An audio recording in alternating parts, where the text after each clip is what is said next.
કરોડપતિ હોય, બાપ કરોડપતિ હોય, આખો પરિવાર કરોડપતિ હોય, પણ જો બાળકોનો જો સંસ્કાર ના હોય તો બાળક એક એવી ભૂલ કરી જશે તો તમારે બજારમાં હેલેવું નહીં. આ મુશ્કેલી થશે. પણ સંસ્કાર હશે તો દીકરા દીકરીને વિચાર આવશે કે હું કોના કુળમાં જન્મી છું, મારાથી આ ભૂલ ન થવી જોઈએ, મારાથી આ ન થવું જોઈએ. આ વિચાર દરેક સંતાનોને આવશે. અને આજ જરૂર છે 21મી સદીમાં કે આપણા સંતાનો ક્યાં અડાડવા ન જતા રહે. ભારતીય સંસ્કૃતિની આ મહાનતા, આ ગ્રંથોની આ મહાનતા છે.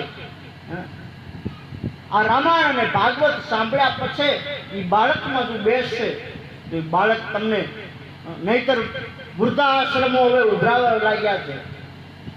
મેં કીધું એમ સિટીમાં જતા રહે છે કે રોટલો ઘડવો પડે એ માટે. આજ મા બાપે જે તમને જન્મ આપે, મા બાપના સંતાનો નથી. હવે અમેરિકામાં રહેવા વાળા કરોડપતિ રહે છે અને બેઠા બેઠા એમ કહેતા હોય કે અમારો દીકરો કરોડપતિ છે ને અમેરિકા રહે છે, વિદેશ રહે છે, પણ એની અંતિમ ક્રિયામાં એ દીકરો આવતો નથી. આથી બીજી દુર્દશા કઈ હોય તમારી માનવતાની? એ દીકરો એમ કદાચ વૃદ્ધાશ્રમમાં ચેક મોકલી આપશું, તમે તમારી રીતે પ્રક્રિયા કરી દેજો.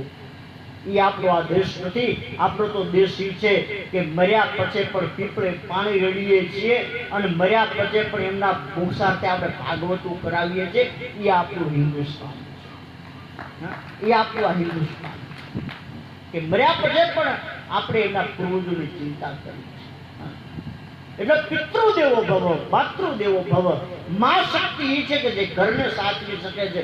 પિતૃ શક્તિ એ છે કે આખા, અને આ પિતૃના આશીર્વાદના કારણે આપણે ત્યાં કોઈ દિવસ સંપત્તિ ખૂટતી નથી હોતી. એટલે પિતૃના આશીર્વાદ એટલા જરૂરી છે. એટલે પિતૃદેવો ભવ, માતૃદેવો ભવ, આચાર્ય દેવો ભવ. આચાર્યોનો એટલા માટે આશીર્વાદ લેવા પડે આપણે કે આ તમામ ગ્રંથિઓના પહેરેતા આચાર્ય હોય છે, ગુરુ હોય છે. તમે કદાચ ભૂલ કરો એટલે એક વખત બીજી વખત તમને ખાસ ભલામણ કરું કે જીવનમાં એક સદગુરુ, ભલે કોઈ પણ ક્ષેત્રમાં હો, તમે એક સદગુરુ તમારા જીવનમાં હોવો જોઈએ. અને સદગુરુ એટલા માટે હોવો જોઈએ કે તમારે કદાચ ભૂલું થશે તો સદગુરુ કહી શકશે કે તમે આ ભૂલ કરો છો, બીજું નહીં કહી શકે.